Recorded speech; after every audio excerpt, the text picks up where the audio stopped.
You're listening to TIP. On today's show, we have Scott Kriens, who's the chairman and former CEO of Juniper Networks. He has been in the technology industry for more than 35 years. In 1996, he co-founded Juniper Networks, growing the company to $4 billion in global sales and more than 10,000 employees in 100-plus countries. In 2010, Scott and his wife Joni launched the 1440 Foundation, a grant-making organization committed to the cultivation of truly real and connected relationships with self and others as a basis for living life. On today's show, we talk about a company that actually thrived from the dot-com bubble. What's it like to win the Ernst & Young Entrepreneur of the Year award? What is the difference between a hardware startup and a software startup? And how to be a leader? On today's episode, enjoy.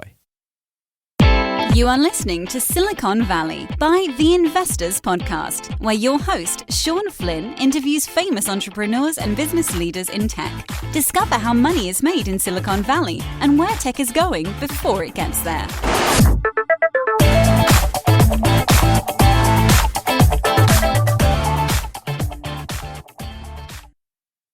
Scott Kriens, thank you for taking the time today to be on Silicon Valley. Glad to be here, Sean. Now, Scott, let's go back to the very beginnings of your career.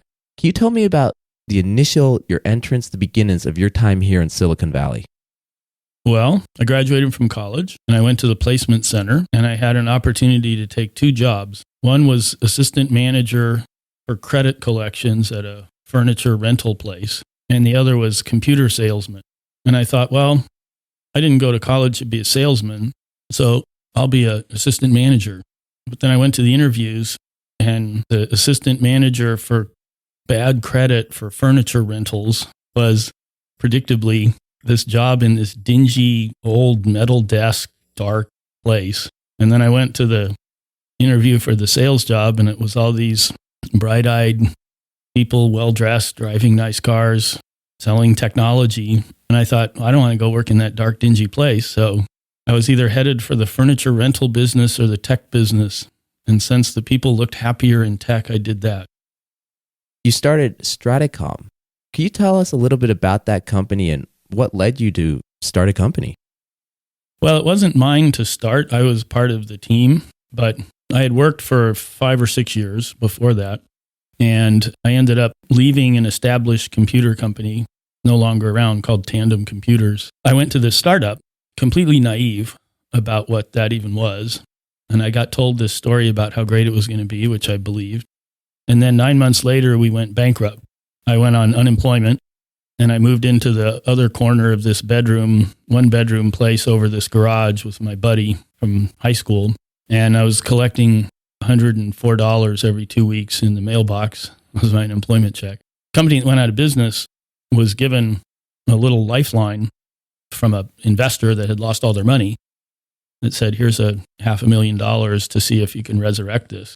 So I got a phone call from the guys that were trying to do it, and they said, we need you to come back and see if you can help us with this. So I did. To make a long story short, that was the beginning of Stratacom in 1986. 10 years later, we sold it for $5 billion. But in the middle of that, for 5 years, we did nothing. 5 years into it, all we had done was burn all of the money that they gave us and produce no proceeds and no profits. And the company was on the verge of going out of business again. And we had a new idea. This is way outdated by now, 30 years ago. But the idea was to connect buildings together that had networks inside the buildings, but no connections between the buildings.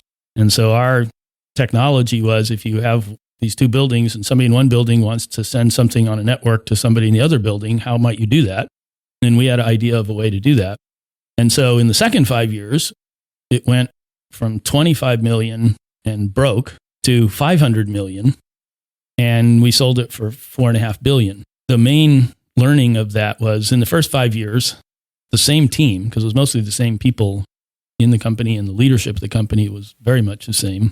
We were dummies because we blew $25 million and didn't produce anything. And then for the next 5 years, we made $500 million of revenue happen and created $4.5 billion of value. And it was the same people. So the learning about that was you're not as stupid and you're not as smart as the results might indicate. But it's really smart to be in good markets. And that's what we weren't in for the first 5 years, and then what we were in for the second 5 years. At that time, was there any competition amongst any other company and yourself for connecting building to building?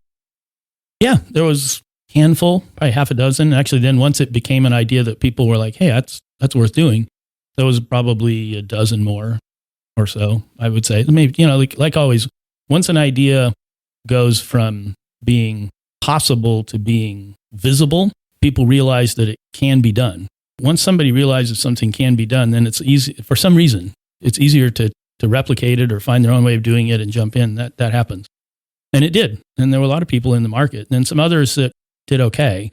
We were able to, I think we created the most value of the people doing it, partly by virtue of the price of the acquisition. But we were far from being the only people in the game.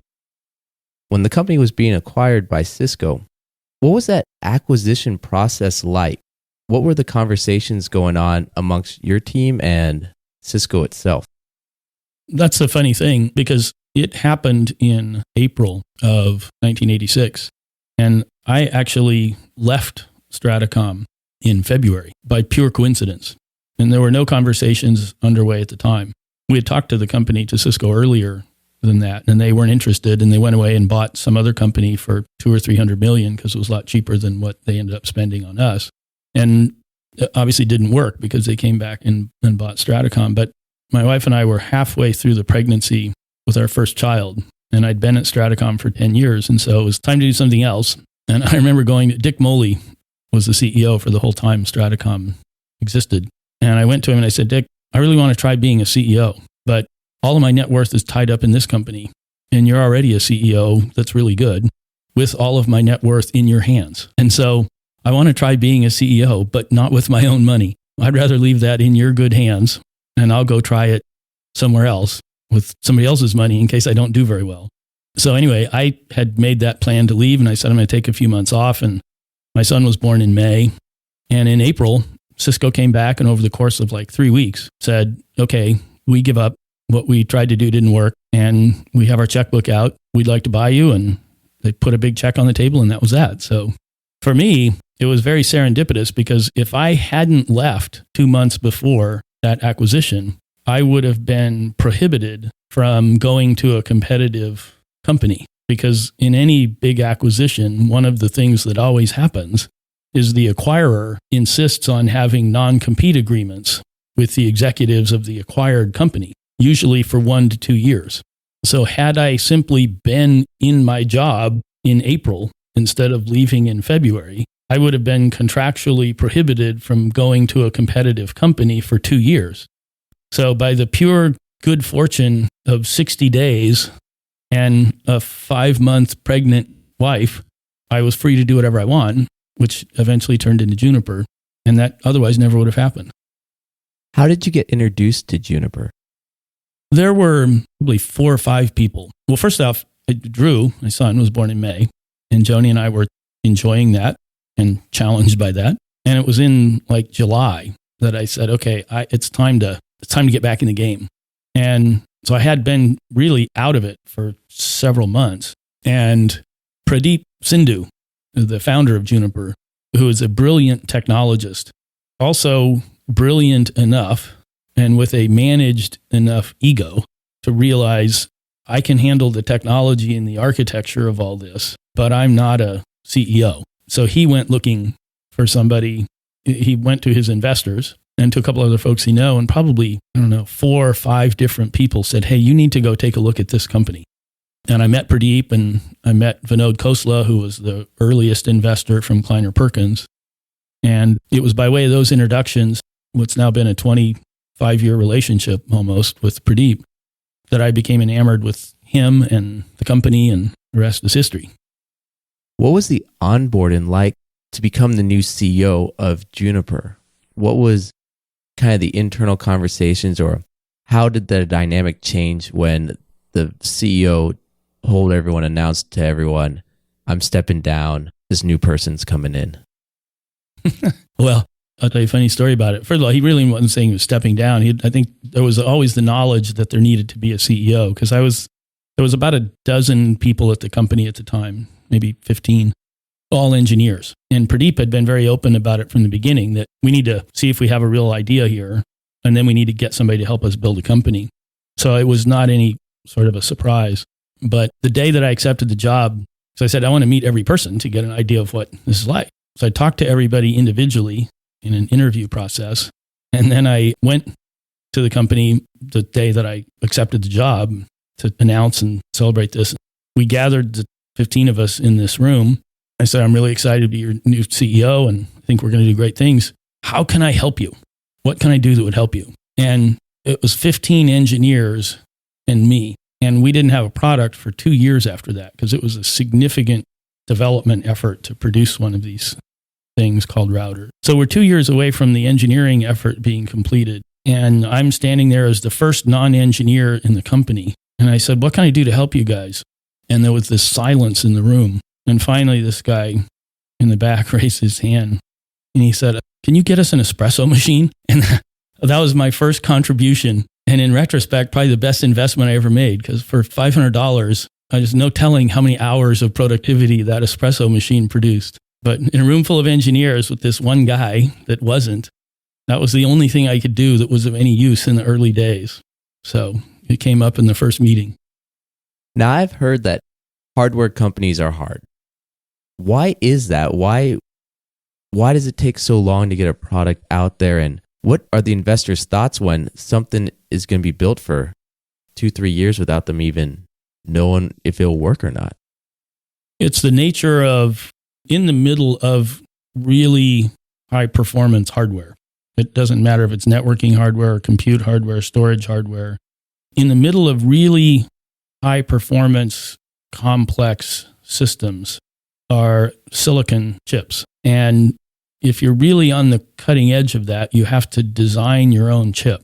You know, when we buy an iPhone or a laptop or something, we're using chips that are designed in mass market by Intel. But if you're doing a custom application, then you need to design your own silicon with its own logic for the particular architecture of the thing you're trying to do. Well, really complex, really dense, really high performance silicon is about a 2-year plus project to go from the design to the actual delivery of a piece of silicon. And it's better now. It's still basically true. It's better because there's more tools. But in 1996, you spent all that time, you did all that development, you get back this piece of silicon, and until you put it into the system and start running signals through it, you don't know if it's going to work. And so there's a reasonable chance that instead of a silicon chip that will power your networking product, you have a worthless piece of sand, because that's all it is if the signal that you put in on one side doesn't come out the other side. And you can't change it because it's hardware. It's done. And again, this is a little bit of a binary statement about a more sophisticated thing, but basically, you either find out that it works or you find out that it doesn't. And if it doesn't, you go back to the drawing board to try and troubleshoot this thing, which is a 6-month to 12-month process before you get another piece of sand in order to find out whether it's going to be a silicon chip that you can use or not. And in our very first product, we had to design and deliver 4 of those. We didn't know if any of the 4 would work individually, and we had no idea how the 4 would work together. And we actually needed, of course, each one of them to work in a way we expected. But we also needed all 4 of them to work with each other in the way that we expected. And the number of combinations that can happen when you have a large amount of processing and I/O happening on each chip, times 4, times all the combinatorial ways you need all 4 of them to work, the number of ways you could get it wrong is almost exponential. And if you do that, then you lose another year of your product, which means no revenue, no product, no customers, and probably no money, no investor money. That was the task that lay before us. And I guess to go back to your original question about hardware, one of the reasons hardware companies, if they're really building sophisticated systems, are so hard to do is because some version of that amount of complexity is in the critical path of delivering a piece of at least complex hardware, a system. And compare that to a software company where you write it, test it, change it tomorrow, try it again, change it tomorrow, try it again. You just recompile. You don't even recompile in today's agile systems in the same way you used to. Try it, fix it, try it, fix it, try it, fix it. You can do that every day instead of once every 2 years with 1 year in between. It's a different game.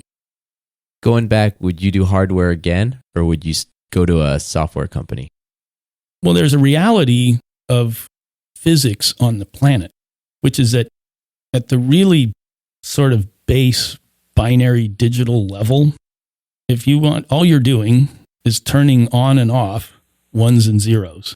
Ultimately, you can reduce all of the sophistication of digital technology to ones and zeros, and you have to turn them on and turn them off.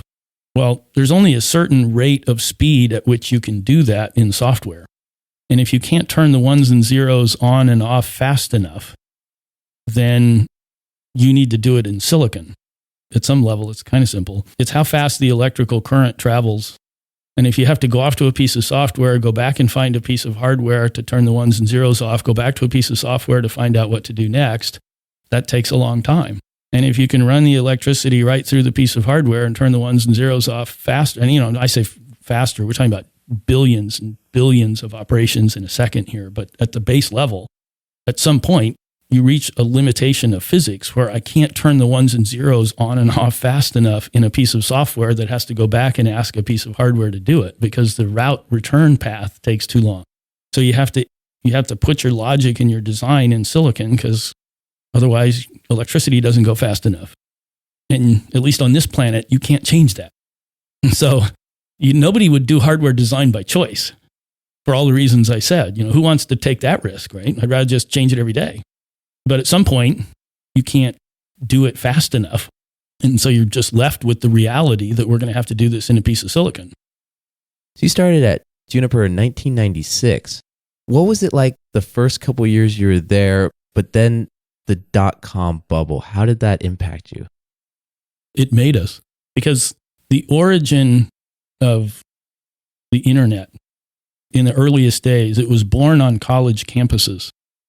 And the idea was to try and connect the science building to the administration building to the math building. And computer systems were built in the days by lots of computer companies that are now gone.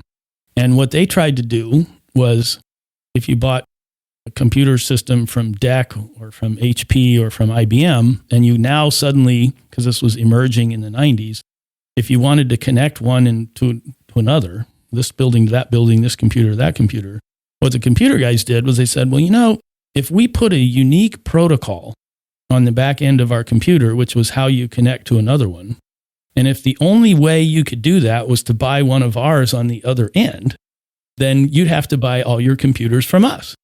And this thing called networking that was emerging in the 90s, we could actually take over the market by making it so that the only way you could connect your computers to this thing called a network is if you bought one of mine on both ends. So routing was born so that you could connect an IBM computer to an HP computer, to a DEC computer, to a Compaq computer, all these companies that are gone, and it all worked.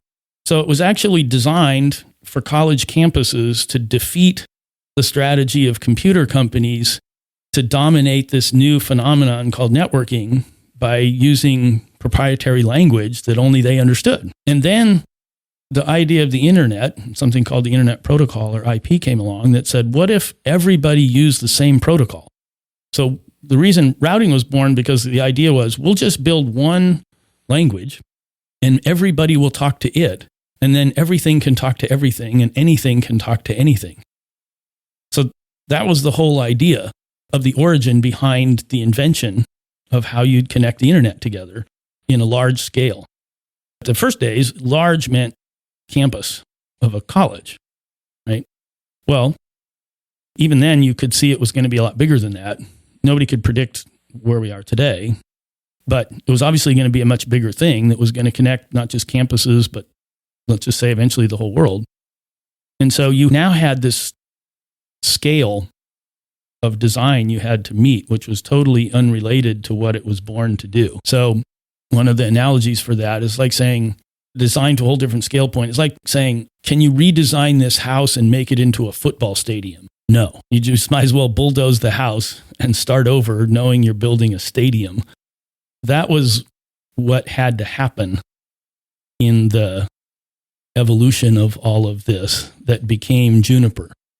And we had a glimpse of that a little bit ahead of when it was actually happening. And so we were building these giant machines, giant at the time. And the big fear when we were building them was, when we get done with this, the world's only going to need 5 of them and we'll be done. And how's that going to work? And so we built this really fast, really big at the time thing.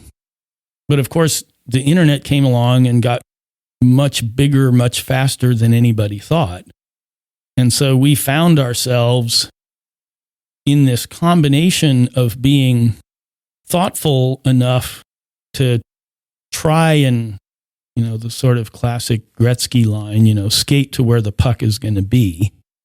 But we had no idea the magnitude of the opportunity. And so when it happened, and we came out with our product, which fortunately worked, we did, the first 3 years the company existed, we did 100 million, 600 million, 900 million. Because all of a sudden, everybody needed something that large. And we had a football stadium and everybody else had houses. And so it was the right place, right time, with at least some credit for some forethought, but a lot of good luck that it also happened exactly when we were ready to capitalize on it and before other people figured it out. At that time, with that massive growth, was there any scaling issues? We don't have time for how many scaling issues there were. People, processes, systems, everything broke. And stuff was being held together by pencils and spreadsheets and what we call diving catches, meaning that, we were just about to need to finish a quarter or do something to a deadline. And there was no process that you could rely on to do it. And so somebody just gave up their body to catch it just before it broke and make it happen. And those diving catches in the midst of this rapid scale that we were totally unprepared for became famous. And that became a part of the culture. Not necessarily a great part of the culture, because then you became a hero for making a diving catch, which also de-emphasized the importance of creating a process so that you didn't have to make a diving catch, which took us a while to figure out. Because, the body can only stand so many diving catches. And we were doing that all the time because the scaling broke everything. And with that, in the year 2000, you won the Ernst & Young Entrepreneur of the Year Award. What were some of the key events you think that led to you winning that award, and how was winning that award? Tell us a little about that. One, you could call it's the Ernst & Young Right Place at the Right Time Award, because the room was full of all kinds of people that had done amazing things. And ours happened to be in the middle of a thing that was bigger than anybody else's, happening faster than anything else. And so it appeared as if we had magically created that. And really, we were just on the wave of what was happening. But it was fun. It was great for the company to get the recognition. I think coaches and CEOs and leaders many times, they get too much credit when you win and take too much blame when you lose. So CEO of the year, quote unquote, means successful team, right place, right time, and, right forethought. It's not as if it's a pure luck. That's what I learned at Stratacom. When you're in the right markets and you do the right things, you look smarter than you are. And that was a grand case of that. And then you were at Juniper Networks for another 8 or so years after that. What were some key highlights in that next segment of your career there? I was the CEO from 96 to 2009. And there were highlights and lowlights, but it was fits and starts of the company over that time. In the dot-com boom, the company's value went to $75 billion and the stock went to 270. And then in the dot-com crash, the stock went from 270 to 4. So Talk about looking stupid. Like, how could anybody destroy that much value? But it was overvalued to begin with, and then it was overcorrected and undervalued. And so you look like you created the value in the beginning, then you look like you destroyed it in the end. And it's part of the whole boom and bust of those early days of all of it. And, one of the things that happened in that time that was a highlight, might not seem obvious, was when it crashed and our revenues flattened out when they'd been rocketing. And that's why the stock collapsed. And people said, you need to stop spending on research and development and engineering at the same pace because you're not making as much money. And I said, we're not doing that. And so our profit margins went from 35% plus to zero. And we made absolutely nothing because we spent all the money on research and development anyway. And that was to preserve the lead that we had in the market. And if we'd have stopped spending like people wanted us to do, instead of having a $4 stock, maybe we'd have had a $10 stock, but we'd have lost our lead and we'd have become totally overrun. And that was when the company was $1.5 billion or so. And today it's a $5 billion company. And one of the reasons that it is because in those days when people were telling us to stop spending money and that we didn't know what we were doing, because who could destroy all that value? One of the things I'm probably most proud of looking back on is having said, we're spending anyway. And we're doing it because it's the only way, and the company won't be here if we don't. And we preserved the lead that we had. And that's one of the ways that the company came out of all that and continued to grow. So it's one example. In general, what I'd say is some of the things that I'm probably most proud of that happened over the course of the 12 years of being the CEO were not the decisions we made in the good times, because those are easy. Those are the ones that we made in the bad times that were more courageous, that are the best. Were there any moments there when people were trying to tell you to cut the research that you were worried about staying as CEO? Yeah, a little bit, I suppose. What I tried to do at the time is I try to step back and say, am I doing everything that you could reasonably expect somebody else sitting in this chair to do? Have I really done as much as I could imagine anybody trying to accomplish in the midst of whatever the situation is that might cause people to think maybe you shouldn't be the CEO anymore? If I could answer yes to that question, then after that, whatever happens, happens. Because don't worry about things you can't do anything about. And if I'm not doing everything, then I obviously should do something different. But if I've done everything that a reasonable person could think of to do in this situation, and by whatever circumstance, it ends up being the decision of somebody else's that I shouldn't be the CEO anymore, well then, I can't do anything about that. In 2009, what led you to want to take the next chapter in your life? Why not still be at Juniper, maybe even today? I'm still there today as the chairman, and I have been, I was the chairman and CEO in 96. And so I've been the chairman for too long, 23 years now. But 12 years into being the CEO was 5 years after my dad died, which was in 2004. And that was a real life intersection for me because it was sometimes what I call a confrontation with mortality. And even though I knew death was real because I was 45 years old when he died, I hadn't really had the firsthand experience with it in the way that I did losing my father.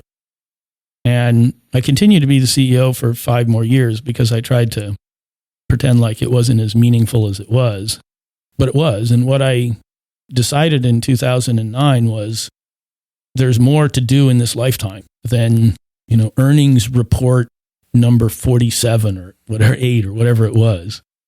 And 10 or 12 years of doing this and chasing after widgets and dollars and so forth, at least at the day-to-day operating level of the CEO, that's enough. There's different priorities for me and different settings I needed to put myself in order to pursue them than to maintain the duties and responsibilities of being totally consumed by the job of being the CEO 24 hours a day. And when you have a company of any number, team of any size, there was 10,000 people at Juniper, they deserve to have somebody who was totally consumed 24 hours a day by being a leader in that community and driving its success. I couldn't continue to make that commitment that they deserved in that role. And so it was time to recruit somebody else who was really prepared and wanting to do that.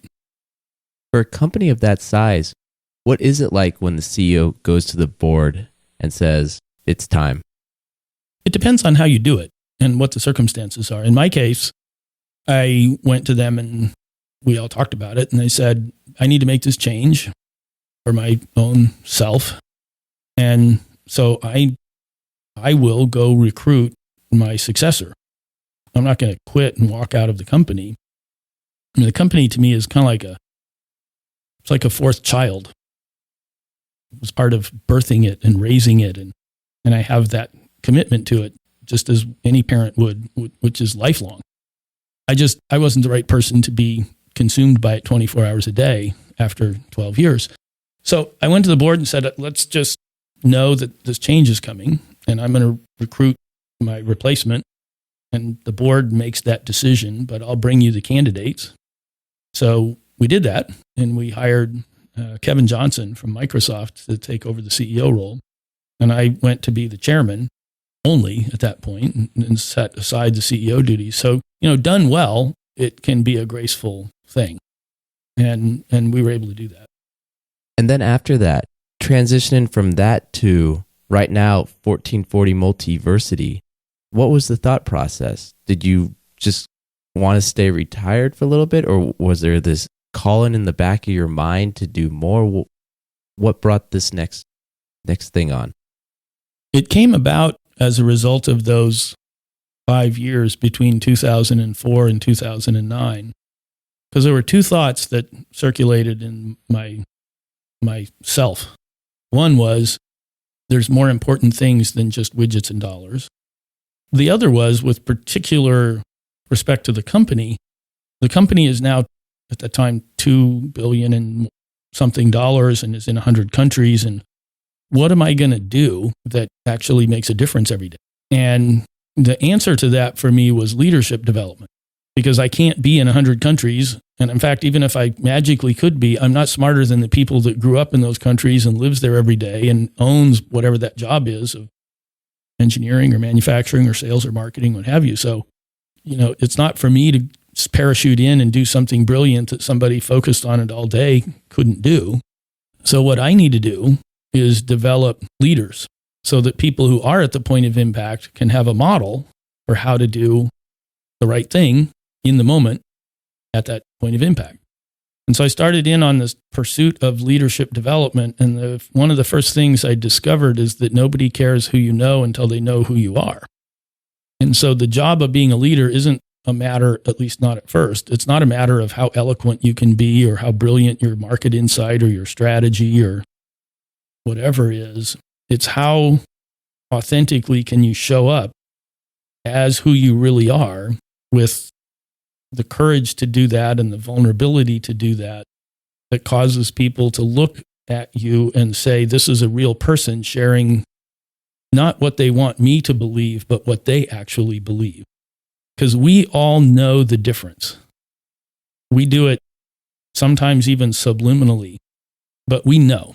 If somebody's telling you something that is some fabrication of what they want you to believe, you know it. And if it is, then I'm suspicious. And on a different tangent, we could go into the neuroscience of why the brain cells that are programmed for our survival put us into fight or flight mode when we're suspicious. There's regions of the brain that kick in and regions that shut down, and we're programmed to survive. And if we are suspicious that we don't understand our surroundings, if the bush is rustling and it could be the wind or it could be a lion, you can't afford to ignore that.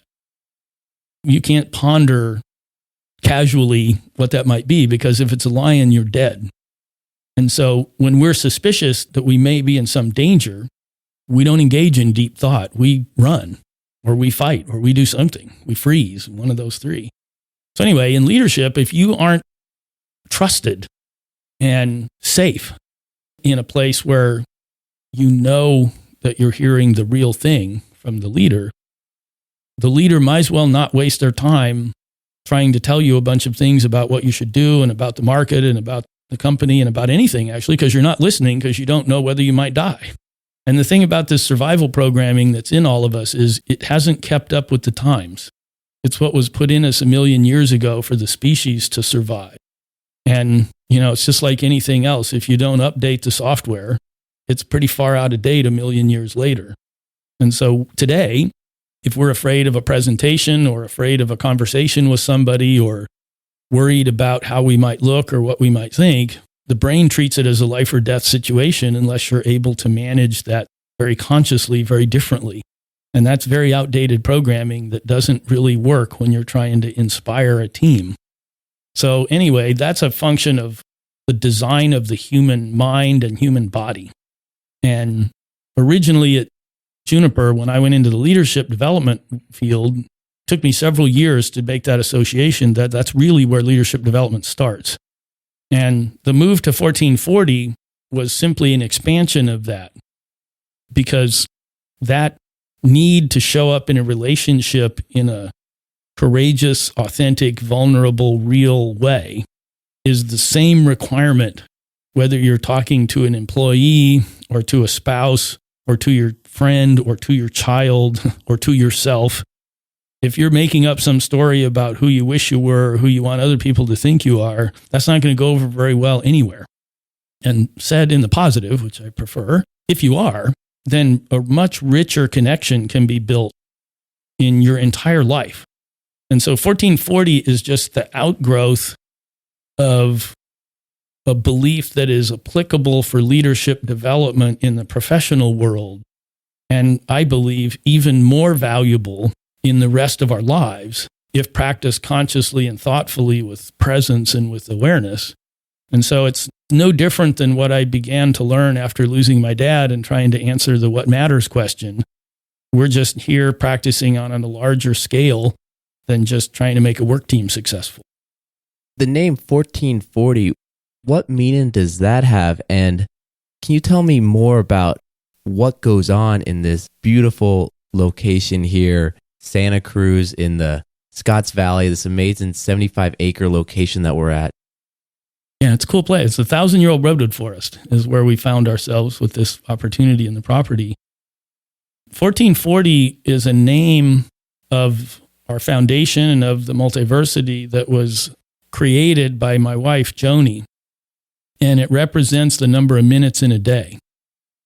And it's a reminder that if we pay attention to being completely present in each one of them, first of all, it's a much richer way to live. And we find ourselves being present's hard to do. We're much more preoccupied with the past or the future and with either our regrets or our fears or our hopes or our doubts. And it's part of that programming. If you're completely present and paying no attention to the past or the future, in certain settings, if it's not safe, you might be consumed by the present moment and that lion might appear. And you're not remembering that last time you were here, it wasn't safe, or worrying about next time whether you should do something different because it was scary the last time you were there and all that stuff. So quite a natural thing for the mind to preoccupy itself with the past or the future. Very different than animals. If you watch an animal, they can be in a life or death fight and a half hour later be in a sound sleep. Because I think they just live in the present moment. That's all there is. When your dog's excited to see you when you come home, that dog is not thinking about anything else. It's totally present. A lot to learn from animals. So 1440, first and foremost, is a reminder that everything starts with being present. Because if I am, then I'm paying attention to what's happening now. And if I want to be in a rich relationship with you, the first requirement is that I have to be with you. And if I'm sort of here physically, but really I'm thinking about something else or wondering about what I have to do next or whatever, then I'm not with you. And you know that. because we all know that. It's obviously very blatant now when somebody takes out their phone and is texting away, both people at a dinner table and neither one of them are at dinner. But it's much more subtle than that. All I have to do is be sitting with you and my mind wanders and I'm off actually really paying attention, thinking about what I'm going to do next or what I wish I would have done differently, whenever. We may not know it consciously, but we know it. And the same circuitry in the brain restricts us from full expression. And so 1440, if it were to serve its most ambitious intention for the world, is what we say sometimes, a place where energy, discovery, and creativity flourish. Because if you're present in the moment, one of the things that produces is energy, human energy. And it's a powerful, generative, dynamic exchange. Energy is very real. Now, it's also very seldom is energy neutral. Energy is either positive or it's negative. And so you can be in a dark place and spiral down into that and be in an energized place of connection and trust and inspiration and possibility and hope.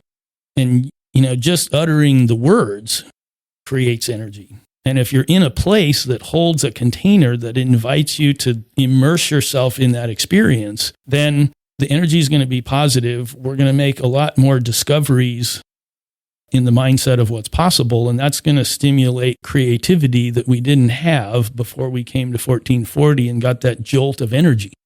Now, the energy can come from the redwood forest. It can come from inside of your own self. It can come from a teacher. It can come from a colleague. It can come from one of our staff, and it can come from all of those. But if what happens at 1440 is that we become a catalyst that stimulates positive human energy, then our belief is that'll get used for positive things because we're basically good people at our cores. And if we're being stimulated by positive energy, we'll do good things with it. Whatever's important to you, if you leave here with more energy and it's positive energy than you came with, then whatever you go and do with what matters to you is going to be better. And that's the basic intention. Our definition of success is if you come here and leave with more energy than you arrived with. And I'm almost certain it'll be positive, and I'm convinced that something good will happen out of that should be yours to determine, not ours. That's why we're here. Is this a problem that is currently happening maybe in the working world where people are just getting run down? It's definitely happening in the world and has been for a long time, and it's more visible now. I'm not sure if it's happening more than it did or if we just have the means by virtue of the connectivity of the world to make it more visible. I think that's true of a whole lot of things going on. Is there more bullying going on? Is there more depression, more anxiety, more stress? Pick a bunch of negative things. Is there more of that than there used to be? Or is it just in a world that's highly connected and not living in these little silos unaware of one another? Is it just the case that the connectivity makes what was always true more visible? I actually think it's that more than it's that we live in a more stressed world. I think the world had to be more stressed during World War II or during the Great Depression. And the fact that we're anxious and depressed today, I don't know how that could compare to the possibility that the whole world could blow up or that the Cuban Missile Crisis might turn into a nuclear war that destroys entire cities. That had to be at least as stressful as an iPhone, So anyway, it's always, some version of it's always been there. The question is, what do you do about it, right? And how do you approach that? And the reality is we each need to approach a resolution or an awareness or a handling of that in our own way because it's a very personal thing. Since founded in 1440, how have you changed as a leader? Joni and I and many others were co-creators of this space.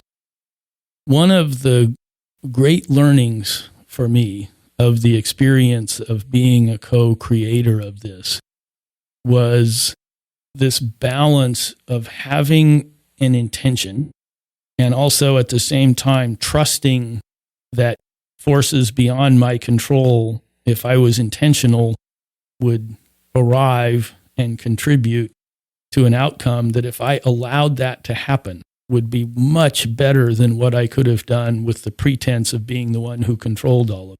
And so the design of this campus, it's 170,000 square feet in total. It's 75 acres of land. It's a 1,000-year-old forest.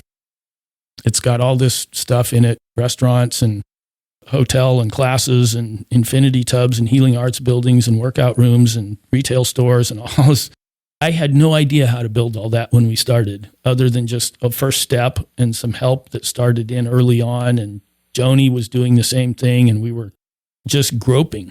And to look back on it, what I learned was if you set a clear intention, but at the same time, and this is the paradox, just where most learning is found, I think, both having an intention, but also surrendering to what is trying to happen and letting it happen, the synthesis of that intention with these intervening forces.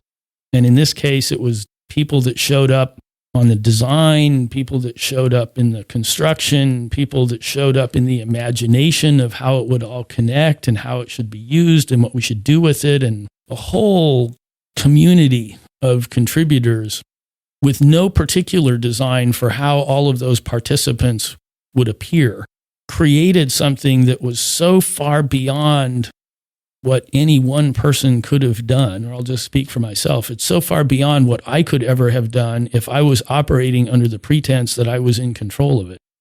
And so the ability to surrender, if you're interested in the book, Michael Singer wrote a book called The Surrender Experiment, manifesto of his about a life that he led on the premise of surrender. And it doesn't mean have no intention and be rudderless, but it means allowing forces larger than yourself and being aware of when they appear and how to embrace that you produce something that's way more than you ever could have done. And it requires giving up the pretense of having control of outcomes, which is the surrender part that's scary. But to the degree that I can do that more every day in my life. If you had this knowledge back when you'd started Stratacom or first gone to Juniper, how would those companies have been different? They'd have been more successful than they are today, by far, because I could go back through stories of times when I was being signaled about things that I knew if I'd have let them happen should have happened, that would have created stronger, better companies. But instead of letting those things happen, I pretended to control what I thought was supposed to happen instead of what was trying to happen. And it interfered with the success of both companies. Is there any more advice that you would give an earlier you or entrepreneurs out there that are starting their journey now? You know, the thing about questions like that I am committed to is to try not to give trite answers, because there's so many trite things you could say about a question like that. But I guess I would say a couple of things. One is what I was just talking about, which is be willing to surrender to the fact that you are not in control of the outcomes, and don't adopt the imposition of others to pretend that you are. And sort of an extension of that is be who you are unapologetically instead of who you wish you were or who you want someone else to think that you are.